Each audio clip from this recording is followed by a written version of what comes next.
Hello, welcome back to another episode of Locked In. I'm Megan Holden, I'm Sam Rodriguez. and today we'll be covering the latest and hottest topics of the NBA and NFL, including Kyrie's comments and controversial NBA return, top 10 quarterbacks, and NFL predictions of Rookie of the Year for offense and defense. So to start off, we're going to start off with under the radar NBA news. Sam? So the Raptors were the first team sent down to Florida during phase 1 for training camp, which is kind of weird. I don't know why they chose the Raptors. Maybe because they're in Canada. I feel like that's an unfair advantage. Yeah, it'll probably be to their advantage. And then you got the campus they're going to be on. They're going to be providing video games for them so they don't leave. You got NBA 2K. They're going to have barbers, manicure, pedicurists on site, 24-hour VIP concierge, daily entertainment, movie screenings, DJ set, ping pong, pool lawn games, and also players can attend other people's games. So let the tampering begin for everyone else. I would say, first off, everyone better leave Jason Tatum alone. He's coming up on contract. But also, I kind of want to join like a staff real quick or something. Like I kind of want to join a team.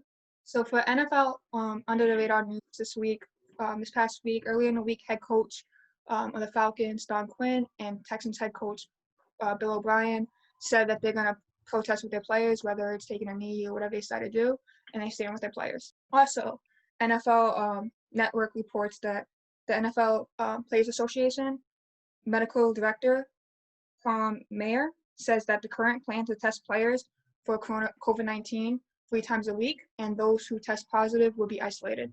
Also, in the news, injuries already starting. Philadelphia starting guard standout Brandon Brooks already tore his Achilles while working out. He's probably going to be out for the season. And lastly, the 2021 Pro Bowl is expected to be in Las Vegas. So the trivia question of the show is 2017 NFL Draft, who was the second pick? Transition over to our topics for today. Our first topic is NFL's top 10 QBs in NFL currently. All right, Sam, who you got, given that Drew Lock is probably number 1 on your list? All right, so we're talking about top quarterbacks going into the 2020 season, right?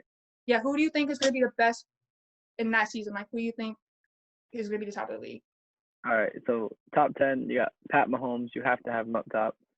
He's the reigning MVP and Super Bowl champion. He's the best quarterback. He can run, he can throw. There's no other quarterback that really match him right now. Then number 2, you have Drew Brees. You got to think they just added Emmanuel Sanders, another long ball person he can use with Michael Thomas. So it's not just one wide receiver. Yeah, but he's getting up in age. You don't think there's some younger quarterbacks or quarterbacks that's performing like Russell Wilson that's not above him? Even though he put up. No. Russell Wilson almost won MVP last season. He had an amazing season last season. Almost doesn't count. All right. All right. They just gave Drew Brees another weapon that he can use. I'm going to Emmanuel Sanders. Then 3, I'll put Russell Wilson.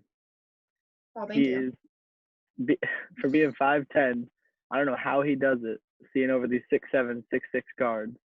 He can run, pass in the pocket, pass outside the pocket, and he really doesn't have that many weapons besides DK Metcalf. And he makes the best of what he has.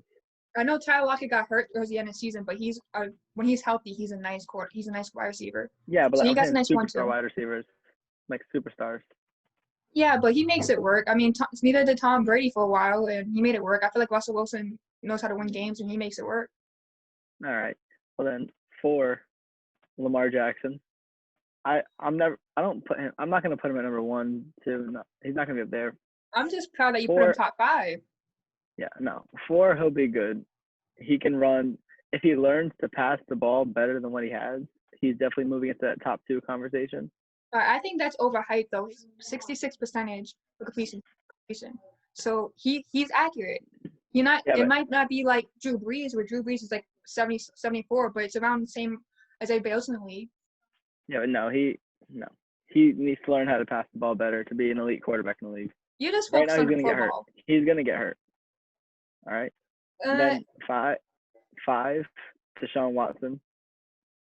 Okay, he's still a top guy, even though losing DeAndre Hopkins. He's still a top quarterback. This year is going to prove if he can be that elite quarterback without the star receiver. So I'm interested to see how that's going to go. He still has nice receivers though. Like he doesn't have Hopkins, but he has Brandon Cooks, Yeah, but Stills, Fuller. Not bad receiver group not bad, but this will be the year to prove it. for sure. And then 6, Aaron Rodgers. He has a huge chip in his shoulder after them, the Packers drafting Jordan Love. I don't see why he doesn't have a phenomenal season and take them far. Just to prove it to them, let's big screw you guys, and then leave the next season. To the Patriots. No, yeah, fine. And then 7, as much as I hate to say this, Dak Prescott. I hate to say this. You're surprising me nothing right here. Listen, we're talking about best quarterbacks going into the 2020 season. Yeah, He just I'm happy I got this recorded. Listen, he just got CeeDee Lamb added on to Amari Cooper already. And Ezekiel Elliott can catch the ball outside the pocket. Like, I hate admitting Dak Prescott has a chance, but with those weapons around him, if he fails, then there's no point of even trying to be a quarterback in the NFL. He has all the weapons he needs right now, and if he can't use them to his advantage, then I don't know what to tell anyone. And then 9, you have Tom Brady.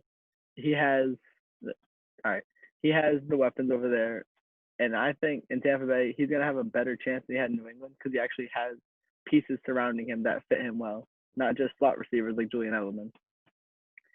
And then 10, gonna have to go with Ben Roethlisberger. He's coming back off injury. He still has Juju Smith. He's gonna prove it this year. He's gonna come back, make his spot. Because when he's healthy, he's a phenomenal quarterback. Don't even say he's not. He's a great quarterback when he's healthy. And he's aging. He's gonna be fine this year. I have faith. So for my top 10, it's different. So Patrick Mahomes, I agree, is number 1. Even though Russell Wilson, people debate, I feel like Patrick Mahomes does have better numbers. He has special talent. And not saying Russell Wilson doesn't, but I feel like Patrick Mahomes has a better surrounding talent around him and a better position to succeed. Now, saying that, Russell Wilson, number 2, amazing season last season, was a candidate for MVP. So that's why I have above Drew Brees and Lamar Jackson, and plus consistency. He's been doing this year after year after year, even despite who he has as targets. Number 3 and number 4, I keep going back and forth. I mean, these can flip either way. The only reason why I'm going to have number 3, this number 3 person over number 4, is just experience. Has more experience, more time in the NFL. But the numbers, you can go back and forth with it. They both had great seasons last seasons and both great quarterbacks. Number 3, with that being said, is Drew Brees. Like you said, they had added Emmanuel Sanders. I think that he wants to go out with a bang. He had one of his best seasons last season. I thought he was going to retire on a high note, but I mean, it's hard to see him retiring when he's still performing like that. And he does have, like you said, more weapons. Number 4, Lamar Jackson. Now when I make this list, I'm going off the surrounding team around him, completion percentage, QB rate, touchdown interception ratio, which Lamar Jackson was above average or top of the league as. He had a 9 touchdown to 1.6 touchdown interception ratio and a 113 QB rate. I feel like Ravens does a great job of surrounding him in an offensive system that works for him and best suited for him. And I feel like the reigning MVP of last season can show out and perform again, kind of like what Patrick Mahomes did previous season. I feel like he can come back and still have a great season. Number 5, I have Aaron Rodgers. Unlike Drew Brees, Aaron Rodgers' numbers are actually kind of going downhill a little bit. People can say, oh, well, he doesn't really have people in place and support. And you can say that's right. And that's kind of why I had Lamar Jackson in front of him, because Lamar does have the support and the team is actually trying to help him, whereas the Packers don't really try to help Aaron Rodgers too much. Even though despite he does have a great all offensive line and one of the best wide receivers, Devontae Adams. But besides that, and again, his numbers are going down, but he's still, one of the best QBs in the league. He has his highlight reels are amazing. Some throws he makes leaves us asking how, and he doesn't really make much mistakes either. Number 6, Deshaun Watson. Now, he lost one of his top receivers, Hopkins. He does still have a solid surrounding pieces, but I feel like what's going on with him and Bill O'Brien, I feel like there might be a little tension there, and I'm not sure how it's going to work. I feel like he's still, that being said, a young, nice, talented QB. Number 7, the GOAT, of course, Tom Brady. Now, Peyton Manning retired. All right, Retired. Peyton Manning's the GOAT of the regular season. I'm talking about the whole season. Now he's going to a team where he's able to have more control of the play calls. he still has, I mean, people could talk about his arm, but he still has the IQ, he still can read defenses, and he still doesn't make mistakes. Put that with, now he has amazing weapons who can actually get separation, which is New England. New England was last in the league for wide receivers getting separation. Now he has a star-started team around him. Number 8, I'm surprised this guy was off your list, Matt Ryan. I think people are asleep on Matt Icy right here. Look, okay. Now I know he has up and down seasons. He's not as consistent, but he's still above average QB with debatably one of the best wide receiver duos in the league, with Julio Jones and Calvin Ridley. He had a 92.1 QBR last season, and then a 66.2 completion percentage. He's still an accurate QB, still a smart QB, and he's still putting up numbers at the top of the league. I feel like he's a sleeper. Dak Prescott at number 9. I have him below Matt Ryan, just because I feel like it's consistency and experience. Dak Prescott, like you said, has got more weapons. He had a great last season. I feel like it's a little bit overlooked. I have him before this next player because, again, the team surrounded him, and he's been more consistent. He's been healthy. He actually had a 99.7 QBR last season, a 5.8 to 1.8 touchdown interception ratio. Number 10, Philadelphia Eagles fans are going to throw stuff at me. Carson Wentz. So I have him, like I said, below Dak Prescott because of injury. But when he is healthy, he does show potential of being a great QB in the league. He just has to be more consistent and stay healthy. Now, also, they did draft a nice wide receiver that I'll get to later to help support him. He doesn't really have any star-studded talent around him besides Zach Ertz. He does have one of the best O-lines in the league. Same thing with Dallas. They have an amazing O-line, which makes Brandon Brooks now. That's true. So we'll see where they go with that. He doesn't really make mistakes either. His touchdown to interception ratio is 4.4 to 1.2, and he has 93.1 QBR. The talent is there. I feel like he just needs a full season to prove himself. Gotcha. So I'm not a Carson Wentz fan since he's made of glass. We haven't seen a quarterback made like that since RG3. That's fair. That's fair. And he's not even a running quarterback, which blows my mind. And he has one of the best O-lines in the – I don't know. I just bad luck, I guess. On to the next topic. Kyrie Irving has been making some pretty controversial talks about going back to the league. How do you feel about him saying that he feels they shouldn't be playing because of everything going on? It's a lot of things to unpack here. Starting with the messenger, Kyrie, I feel like everyone knows he's a different type of cat. Not saying he's a bad person, but he is very unpredictable. He says one thing 1 minute and then goes to another. Just last week, he was saying that he can't wait to see his teammates play in the playoffs to be there supporting him. Now that he can't go there because of COVID-19 and have everything set up, now it's NBA should not return. We should skip NBA return. So it's I'm not really sure about his intentions. I think the whole thing was very Kyrie-like, meaning it wasn't really well communicated. It was out of nowhere. The NBA is planning a return for the last couple of weeks, so this is coming out of nowhere kind of. It's where was this before? It seems like he just announced it and then had a meeting. I feel like it would have been better if he could have called a meeting, got everyone together, and figure out what everybody wanted to do, what was the best interest for the players and for the cause, what's going to happen, get everyone together. Instead, right now it seems like everyone's divided. You have some players that are playing, and a lot of players that are not saying NBA shouldn't return, and then you have players who still want to compete and play, like LeBron James, Kyle Kuzma, stuff like that. So I feel like a lot of it's divided. It's not going to go anywhere. It's not going to work. But it could have been handled better, and that's why I feel like with the messenger thing, it makes it kind of hard to really go with because things are not clear. Talking about clarity, it's not really clear on what's the main goal here. So people, John Wall was saying it's for safety, it's not really safe because of the protest. Harry's saying it's because of systematic racism, and other players are saying because NBA owners. I feel like it's not really clear on what's the goal. If it's about systematic racism, that's gonna take a while. This is gonna take policies put in place. Us looking at policies, it's not going to be 3 and 4 months and everything's going to get fixed. It's something that's going to take time. And are you really willing to get rid of a platform? It's been a way to create generational wealth and also been a platform for these players to speak out and use and to commit change. Are you really willing to let that go for, how many years this takes? I respect whatever people make decisions. That's their decision. If some players don't want to go because of COVID-19 and safety, I respect that. If some players feel like protesting is more important right now to them and they want to go protest rather than go to the NBA, I respect that too. That's your decision.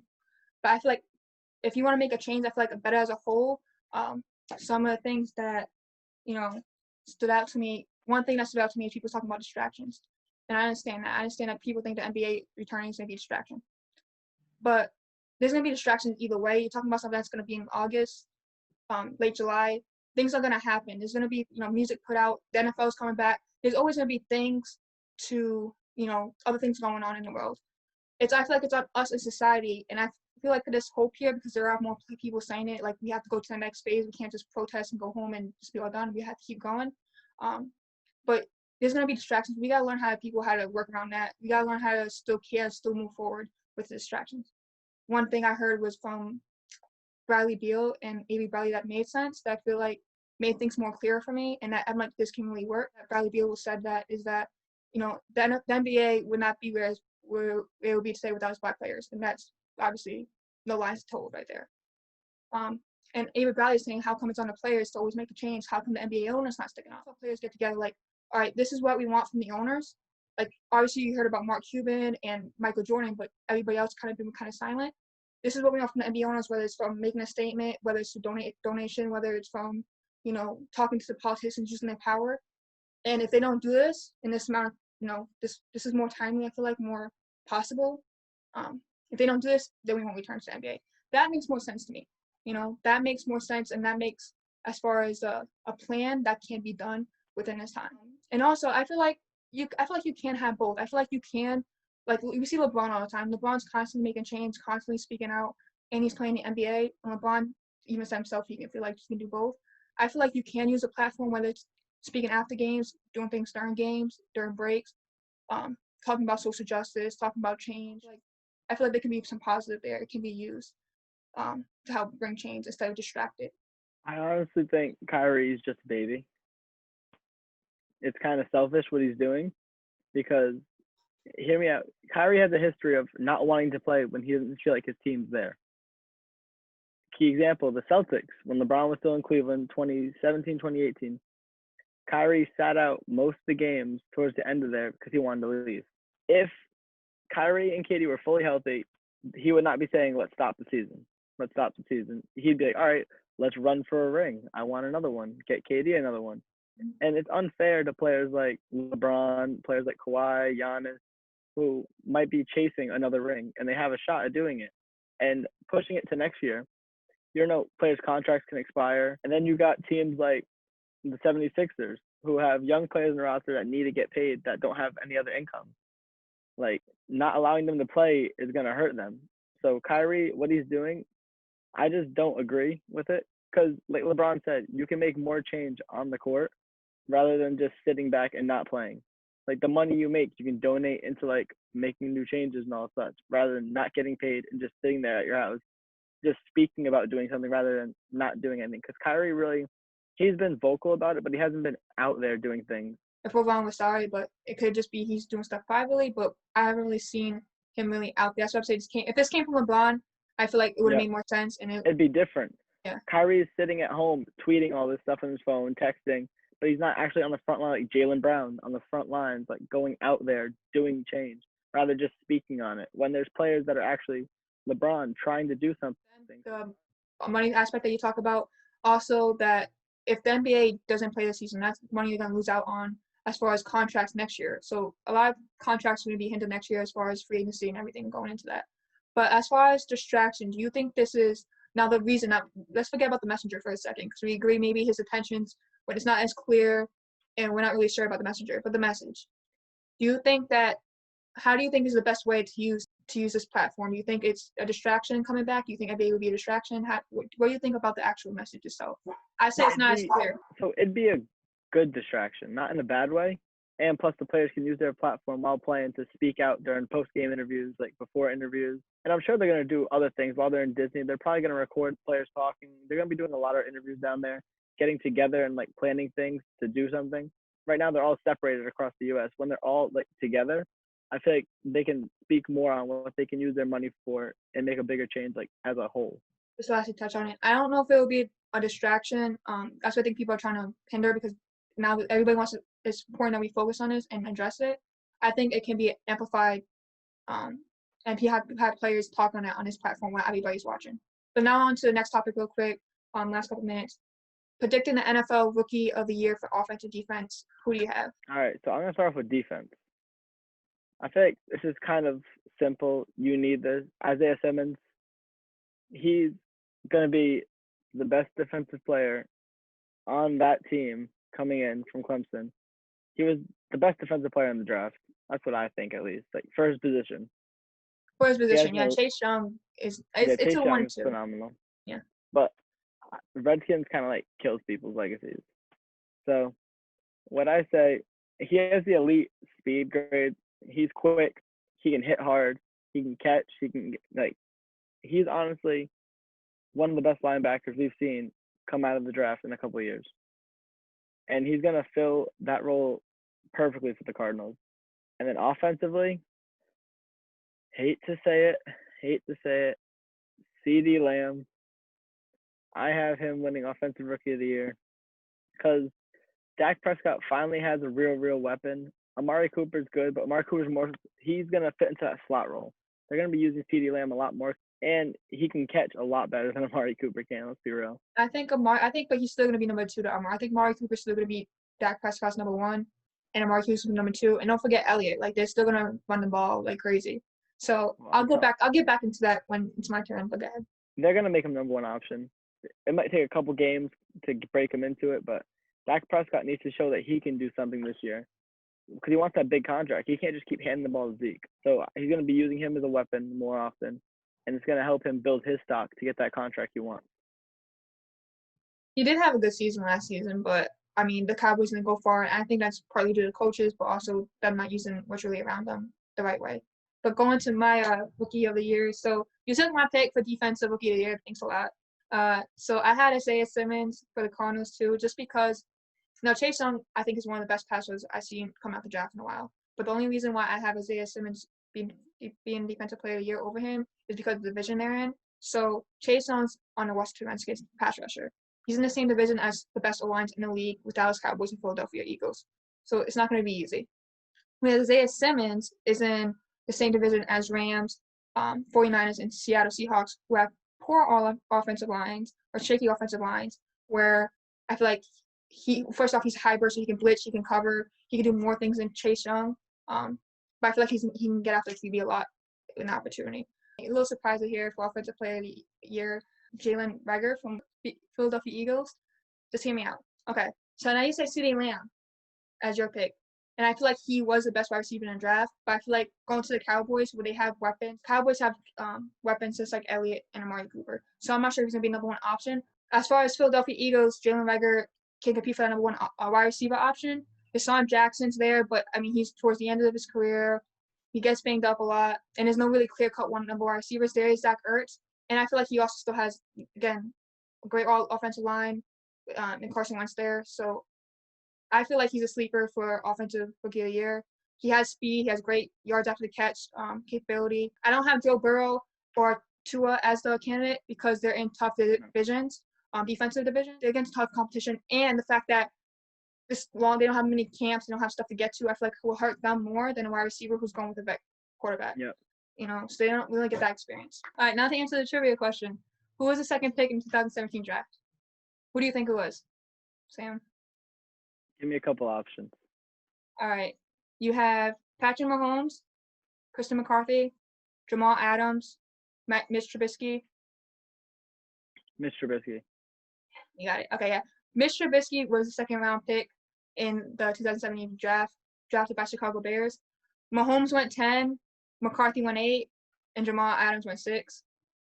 I can imagine Chicago's front office is kicking himself right now. All right, well, thank you guys for tuning in for our show. Feel free to join the conversation. Add us on Twitter, LockedIn MS. We also have a Facebook, and we also have an Instagram. We'll put it in the bio for you to see. Get in the conversation. Let us know if there's any topics you want us to cover in the comments below or on the social media platforms, or if you just want to have any comments on the debates we had today. Thank you, and we'll see you next week.